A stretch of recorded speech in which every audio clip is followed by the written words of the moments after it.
जय हिंद साथियों विराट ज्ञान में पुनः स्वागत है। साथियों सक्षमता पार्ट 2 के एग्जाम 23/8/2024 से शुरू है। मेरा भी एग्जाम 24/8/2024 को है। आप अपनी तैयारी के अनुसार अपने डेट के अनुसार तैयार रहिए। तो चलिए मैं जो वीडियो डालने वाला हूँ ये है प्रैक्टिस सेट 5 का बी।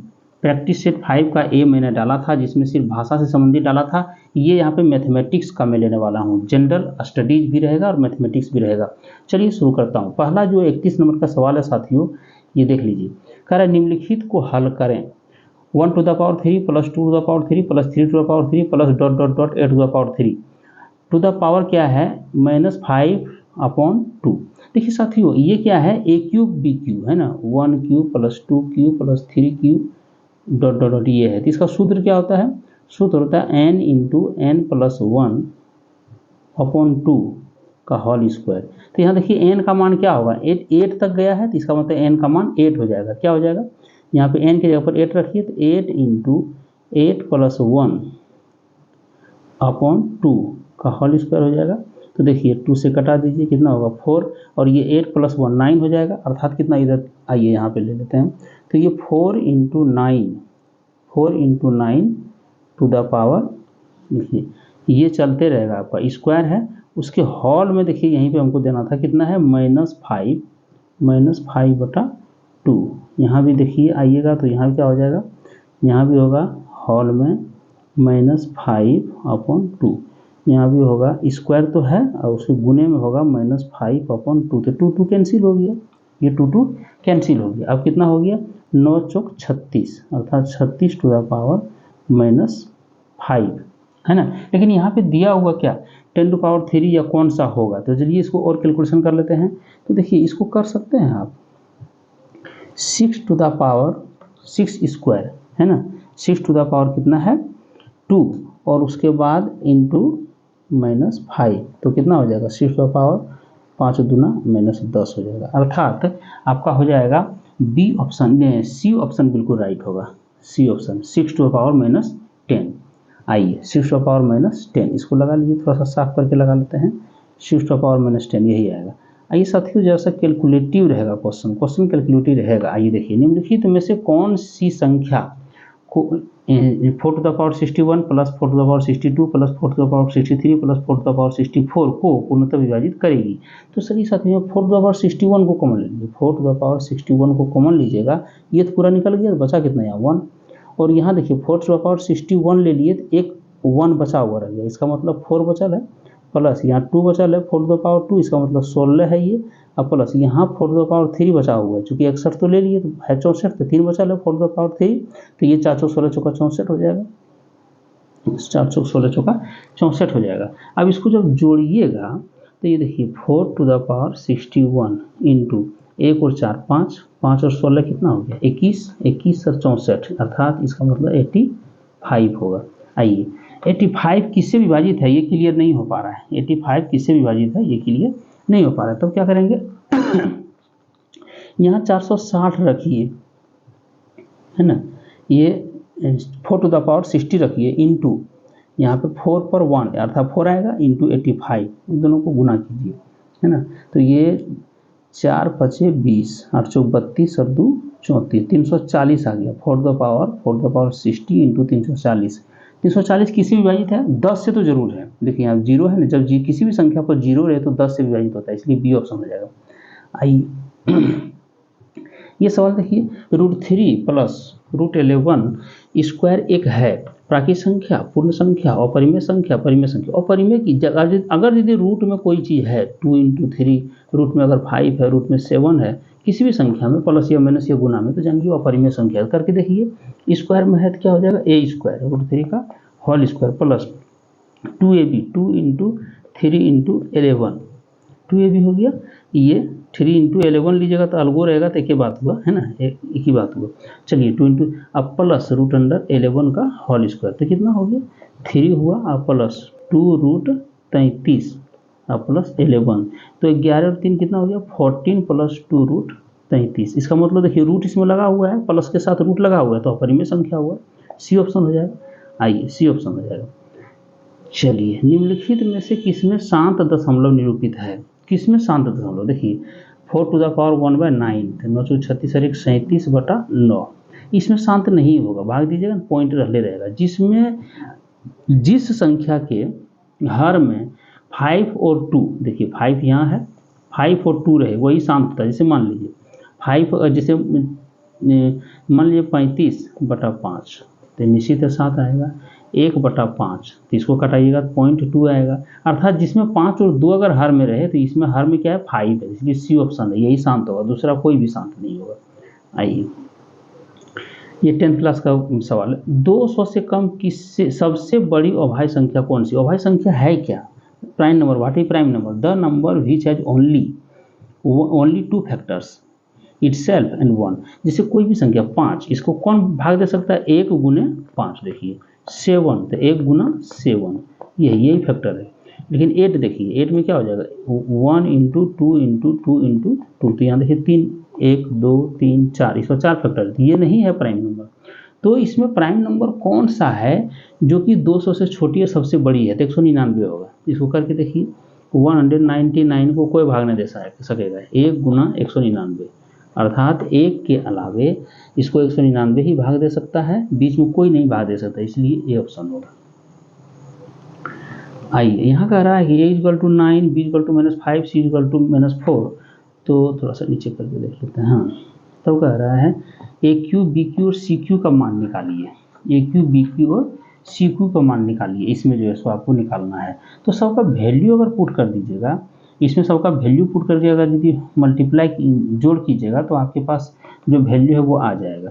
देखिए 9×81 है ना, सबका है 9×81 और 81 गुने 9, तो 9×72, 9 और 9×72, 729 हुआ प्लस। देखिए BQ, तो 5 × 5 = 25, 125 होगा, लेकिन ये माइनस में होगा। और फिर माइनस में CQ, 4 × 16 = 64, ये भी माइनस होगा।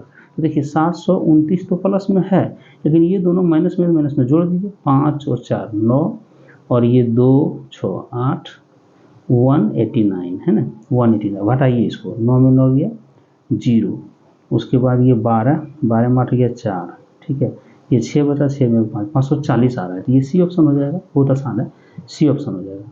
आइए, इसमें देख लीजिए, राहुल ने एक संख्या को 2 से गुना करने के बजाय 2 से विभाजित कर दिया, तो उसे 2 उत्तर प्राप्त हुआ। तो वास्तविक उत्तर कितना होना चाहिए था? देखिए, मान लीजिए संख्या ये x है, x को 2 से गुना करना था, लेकिन क्या कर दिया, भाग दे दिया 2 से, तो भाग दे दीजिए, 2 से कितना प्राप्त हुआ? 2 प्राप्त हुआ, तो x का मान कितना निकल गया, है ना, 4 निकल गया, 2 दूना 4 हो जाएगा। अब देखिए, करना क्या है, 2 से गुना करना है, पहले करना यही था, 2 से गुना करना था, गुना कर दिए 2 से, कितना हो जाएगा? 8। इसका मतलब 8 आपका बिल्कुल राइट होगा आंसर, इसका 8 इसका बिल्कुल राइट आंसर होगा। यहाँ देखिए कह रहा है कि इस संख्या में 5 का स्थानीय मान क्या होगा? तो देखिए, इकाई, दहाई, सैकड़ा, हजार, 10,000, लाख, 10 लाख, है ना, करोड़, ये 5 कहाँ जा रहा है? 1 करोड़ पे। इसका मतलब 5 इंटू कितना डिजिट है इधर, 1 2 3 4 5 6 7, 10⁻7, इसका मतलब यही सही है, स्थानीय मान निकालना है। अब आ जाइए यहाँ पे देख लीजिए, आ जाइए ये सवाल देखिए, ये सवाल साथियों बहुत ही लाजवाब है। ये सवाल आप देखिए, ये सवाल अक्सर जो है सो पूछा जाता है। इस सवाल में कहा जा रहा है इसमें देखिए कहा जा रहा है कि आप जो है सो 9 में 2/9, 16/81, 32/117 और 54/189 का SCF निकालिए। इसका SCF हमें निकालना है। साथियों, अगर इस तरह का, अगर फ्रैक्शन का ये बटा वाला, ठीक है, भिन्न का अगर यदि SCF निकालना हो, तो इसका जो SCF है ना, इसमें सबसे पहले इतना जान लीजिए, इसका निकालना है आपको, है ना। अगर इस तरह का SCF निकालना है, जरा सा ब्रश को लेते हैं, तो ये 2, 16 और 32 और 54 का आपको SCF निकालना है, ठीक है। ऊपर वाले का SCF और नीचे वाले का क्या निकालना है? LCM। नीचे वाले का LCM निकालना, 9 81 117 189 का, इसका LCM निकालना है। तो यदि SCF निकालिएगा तो देखिए 2, 16, 32 और 54 का कुछ नहीं है, तो 2 जरूर है SCF, और LCM जब निकाल लीजिएगा तो इसका LCM निकाल के देखिएगा तो हो जाएगा 73 71, इतना होगा। इसका मतलब है कि ये आपका डी ऑप्शन बिल्कुल करेक्ट है। देख लीजिए, डी ऑप्शन बिल्कुल करेक्ट। डी ऑप्शन बिल्कुल करेक्ट है। अब 40 नंबर में आते हैं साथियों। 40 नंबर का सवाल देखिए, बहुत अच्छा है। 6 वर्ष पूर्व कुणाल तथा रोहित की आयु का अनुपात 6:5 था। तो मान लीजिए, ठीक है, 6 वर्ष पूर्व हम मान लेते हैं कुणाल की आयु 6x और रोहित पार कर देते हैं, आर की आयु 5x, चूंकि दिया हुआ कि इसमें अनुपात में दिया हुआ है ना। 4 वर्ष बाद इनकी आयु कितनी होगी? तो वर्तमान आयु कितनी हो जाएगी? वर्तमान के की आयु हो जाएगी 6x + 6, चूंकि 6 वर्ष पूर्व था ये आयु 6 वर्ष पूर्व है। और आर की आयु वर्तमान में कितनी हो जाएगी? 5x + 6 है ना, 6 हो जाएगी। अब कह रहा है कि 4 वर्ष बाद तो 4 और जुड़ेगा इसमें, है ना, तो 4 और जोड़ दीजिए, +4, इसमें भी +4, तो कितना हो जाएगा? ये 6x + 10 और ये हो जाएगा 5x + 10 बराबर दिया हुआ है 11/10। तो 11/10 लिख दीजिए। मल्टीप्लाई यहाँ करना होगा इसको। जब ऐसे कैलकुलेशन कीजिएगा तो यहाँ पे देखिए 10 छक 60, ये हो जाएगा 10 छक 60x और ये 10 दे हैं 100 + 100 बराबर 11 × 5 = 55x प्लस 11 दे हैं 110। तो 60 में 5 घटा 55 घटेगा तो 5x बचेगा और ये 100 उधर जाएगा, कितना हो जाएगा? 10। 100 घटेगा 10 हो जाएगा। x बराबर निकलेगा कितना? 2 निकल गया। अब हमको देखना है कि रोहित की वर्तमान आयु कितनी है। तो रोहित की वर्तमान आयु कितना हुआ था? जो अभी हम लोग रोहित का वर्तमान आयु लाए थे तो 6x + 6 हुआ था। तो कितना हो जाएगा? 6 दूना 12 और 6 12 6 18। इसका मतलब बी ऑप्शन बिल्कुल राइट है। 40 का बी ऑप्शन हो जाएगा। रोहित की वर्तमान आयु देखिए, कुणाल नहीं, ये कुणाल का था, देखिए रोहित का है 5x + 6, तो 5 दूना 10 और 6 16 है। इसका मतलब ये ऑप्शन आपका बिल्कुल राइट होगा। थोड़ा सा क्षमा कीजिएगा, ये कुणाल का निकालना था, आइए रोहित का निकालना था, कुणाल का नहीं। आइए, 4 अंकों की सबसे बड़ी संख्या और 3 अंकों की सबसे छोटी संख्या के मध्य अंतर क्या है? 4 अंक का बोले तो 4 बार 9 लिखिए। 3 अंक की सबसे छोटी संख्या बोले, 3 अंक की सबसे छोटी संख्या तो 100 लिख दीजिए और दोनों में घटाइए, 1 2 3 है तो हम घटा दीजिए, तो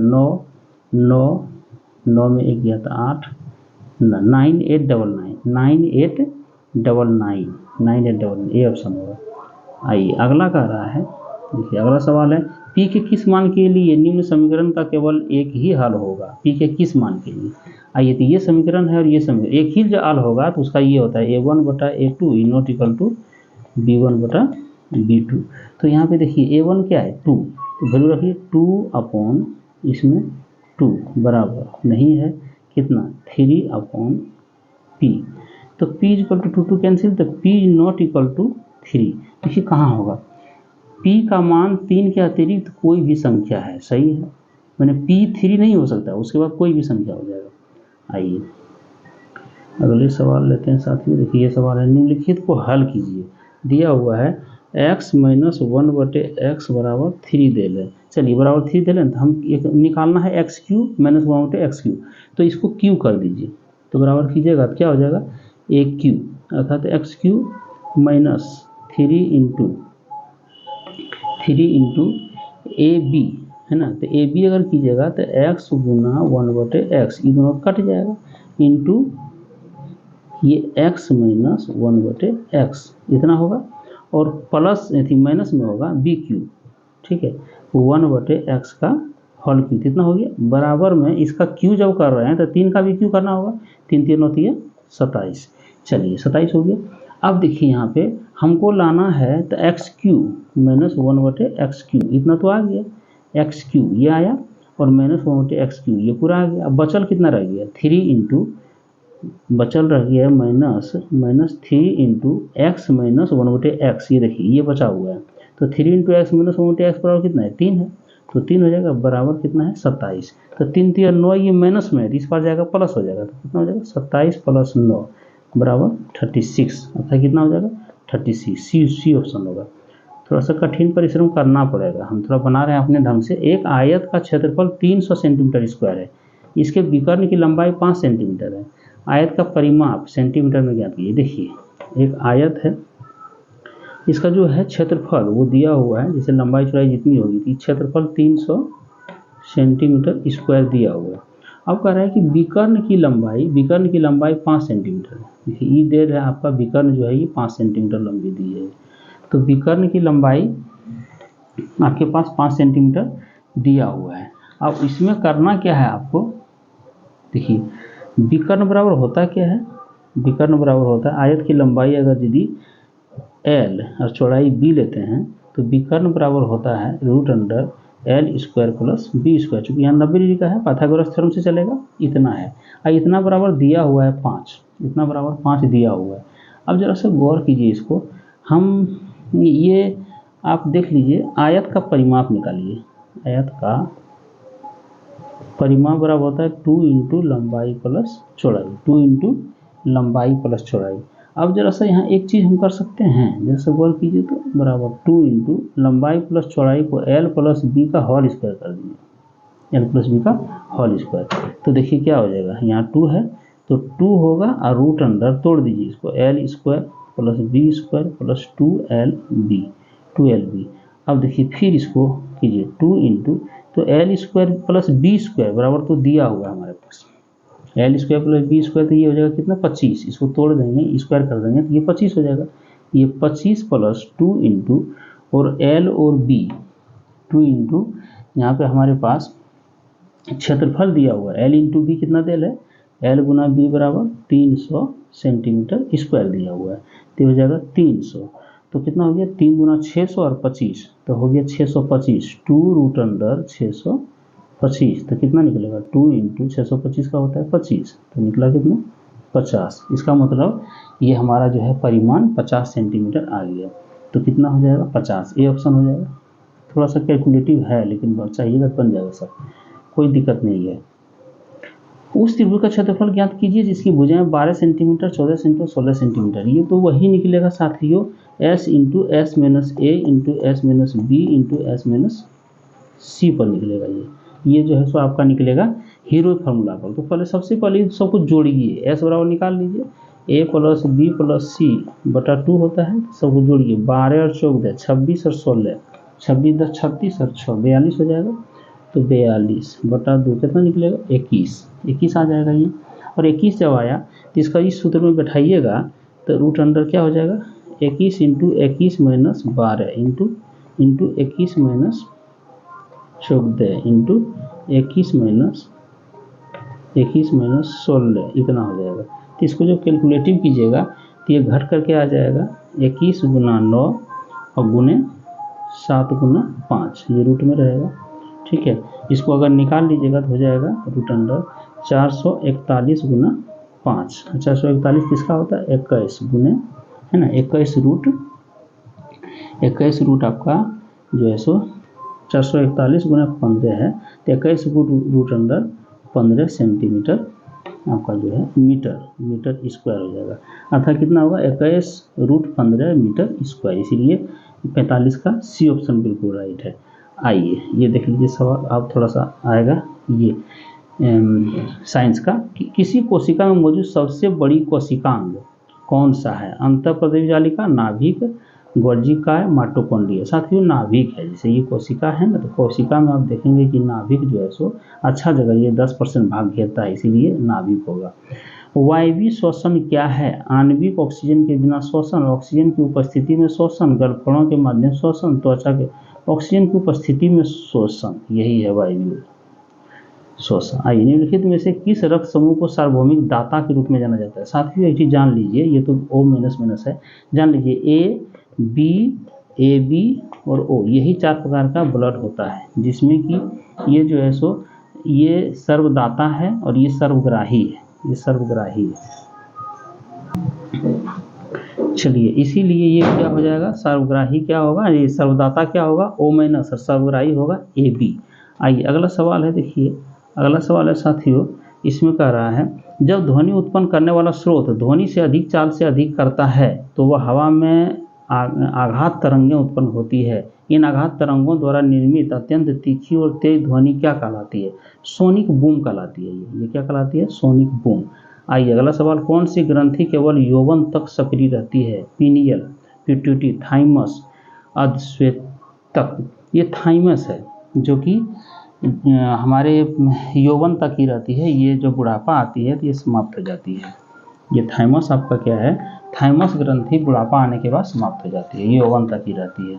आइए अगला सवाल है साथियों, कोलेरा रोग होता है बैक्टीरिया द्वारा, वायरस द्वारा, कीटों द्वारा, टॉक्सिन द्वारा। बैक्टीरिया द्वारा। पुरुष में प्राथमिक कौन यंग कौन सा है, प्रोट्रेस, विरिसन, वाय डेफ्रेस, वीर्य पुटिका।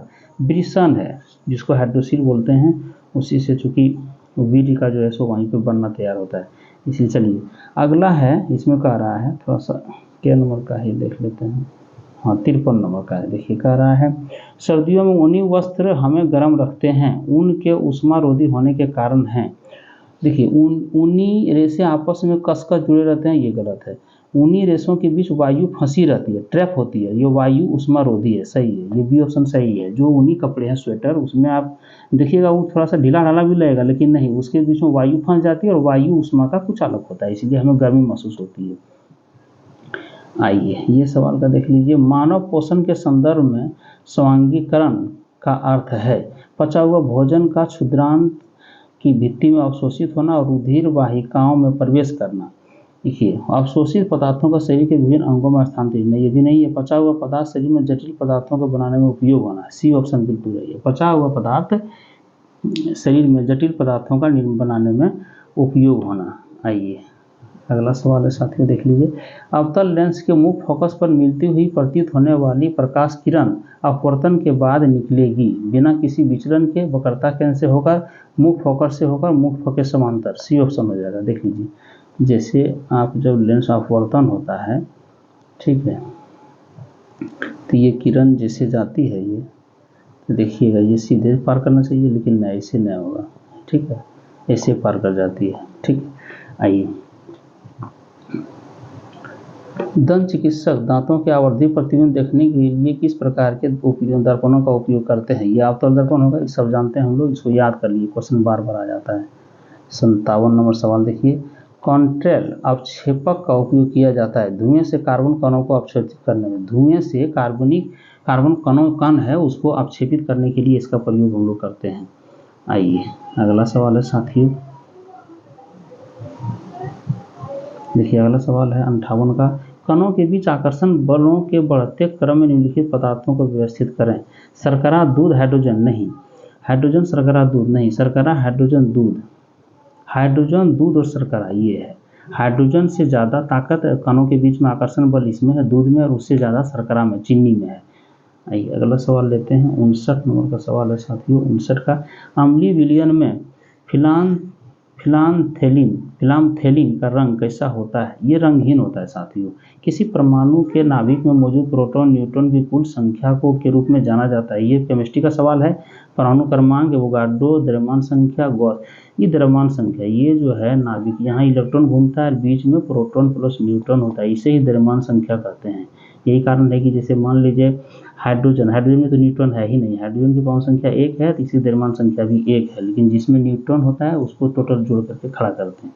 आइए ये सवाल हो गया। अब सवाल आ जाता है CH3, CH2, CH2OH, ये ओल ग्रुप का है। मिथेनॉल में इथेनॉल, ये ना C2H5OH, ये हो गया इथेनॉल। तो यहाँ देखिए कितना कार्बन है, 1 2 3, मिथेन, इथेन, प्रोपेन, तो हो जाएगा प्रोपेनॉल, ये प्रोपेनॉल हो जाएगा। ये OH ग्रुप को ओल ग्रुप कहते हैं। आइए अगला सवाल है साथियों 62, खेतों में घुलने वाले रसायनों की अत्यधिक मात्रा फलने फूलने के लिए पोषक तत्वों के रूप में कार्य करती है। पोषक तत्वों, शैवाल के रूप में कार्य करती है। सी ऑप्शन बिल्कुल राइट है। प्रतिवर्ष विश्व उपभोक्ता दिवस, अधिकार दिवस मनाया जाता है। ये 15 मार्च को मनाया जाता है साथियों, इसको दिमाग में रखिएगा, 15 मार्च को मनाया जाता है। आइए जल्दी जल्दी निकाल रहे हैं। जल के पोषक समृद्धि द्वारा झील का प्राकृतिक काल प्रभाजन एंजिन दर्शाने की क्रिया को कहते हैं सुपोषण, अपघटन, अपचयन, जैव आवर्धन। देखिए इस सवाल को बढ़िया से देखिए, ये सवाल देखिए आपका जो है सो 64 नंबर का सवाल है साथियों। ये 64 नंबर का सवाल है। इसे क्या कहते हैं, इसे कहते हैं सुपोषण कहते हैं। आइए अगला सवाल है साथियों, दक्षिण भारत में स्वतंत्र बहमनी साम्राज्य की स्थापना के समय दिल्ली सल्तनत का शासक कौन था? ये मोहम्मद बिन तुगलक था साथियों, मोहम्मद बिन तुगलक था, याद कर लीजिए इस सवाल को। अगले सवाल की, याज समाज के संस्थापक स्वामी दयानंद सरस्वती का वास्तविक नाम क्या था? इसका वास्तविक नाम मूल शंकर था, इसका वास्तविक नाम मूल शंकर था। अगले सवाल की ओर बढ़ते हैं। अगला सवाल है 1922 में गांधी जी द्वारा असहयोग आंदोलन को वापस लेने का मुख्य कारण क्या था? भीड़ ने उत्तर प्रदेश के चौरी चौरा में एक पुलिस स्टेशन में आग लगा दी थी, यही घटना था, इसलिए गांधी जी तुरंत इससे है ना इसको वापस ले लिए थे, जिसमें बहुत स्वतंत्रता सेनानी और उग्र हो गए थे। निम्न में से कौन राष्ट्रपति बनने के पहले उपराष्ट्रपति पद पर रह चुके हैं? डॉक्टर जाकिर हुसैन साथियों, ये उपराष्ट्रपति पद पर भी रहे हैं राष्ट्रपति बनने से पहले। निम्न में किस विद्वान का यह कहना था कि आर्यों का मूल निवास स्थान तिब्बत क्षेत्र था? ये स्वामी दयानंद सरस्वती जी बोले थे कि आर्यों का निवास स्थान तिब्बत था। राज्य निर्वाचन आयोग निम्न में से किसके निर्वाचन का कार्य करता है? विधानसभा एवं विधान परिषद का, केवल विधान परिषद का, पंचायती राज एवं नगर निकाय संस्थाओं का और केवल पंचायती राज संस्थाओं का। इस सवाल को देखिए साथियों, 70 नंबर का ये सवाल है, 70 नंबर का ये सवाल है, 70 नंबर का ये सवाल है, बहुत इंपॉर्टेंट सवाल है। सी ऑप्शन है पंचायती राज एवं नगर निकाय संस्थाओं का। आइए 70 के बाद 5 सवाल और बचा हुआ है, मैं 75 तक क्वेश्चन लिया हूँ, इसमें 75 तक लिया हूँ। मूक नायक समाचार पत्र का प्रकाशन किनके द्वारा करवाया गया? Mahatma Gandhi, Bal Gangadhar Tilak, Annie Besant, Bhimrao Ambedkar. 71 number का सवाल है साथियों, भीमराव अम्बेडकर बाबा भीमराव अम्बेडकर ने इसका प्रकाशन किए थे। अगले सवाल की ओर आते हैं। किसने चंपारण के किसानों की दुर्दशा को देखकर लेखन द्वारा दुखी आत्मा एवं दुखी हृदय जैसे उपनामों के माध्यम से उजागर किया था? पीर मोहम्मद मुनीस, राजेंद्र प्रसाद, सहजानंद सरस्वती, एस.एन. सिन्हा। 72 नंबर का सवाल है साथियों, ये पीर मोहम्मद मुनीस ने इसका जो है उजागर किया था। आइए निम्न में से किसने पुनर्जागरण का अग्रदूत माना जाता है? पेट्रोक को, मार्टिन लूथर को, राजा राम मोहन राय को, दांते को। 73 नंबर का सवाल है साथियों, ये दांते को माना जाता है पुनर्जागरण का अग्रदूत। 73 नंबर का सवाल है। आइए 74 नंबर का सवाल आ गया, मात्र 2 सवाल और बचा हुआ है। आइसोहाइट रेखा का संबंध है, आइसोहाइट रेखा का संबंध है वर्षा के समान मात्रा वाले स्थानों को मिलाने वाली रेखा, अर्थात ऑप्शन ए बिल्कुल राइट है। आइए लास्ट सवाल है साथियों, चेंचू जनजाति विद्रोह दक्षिण भारत के किस क्षेत्र का जनजाति विद्रोह था? चेंचू जनजाति विद्रोह दक्षिण भारत के किस क्षेत्र का जनजाति विद्रोह था? 75 नंबर का सवाल है, तमिलनाडु, केरल, महाराष्ट्र, आंध्र प्रदेश। साथियों आंध्र प्रदेश है। चलिए साथियों, नई वीडियो के साथ पुनः मिलते हैं। जय हिंद साथियों, जय भारत।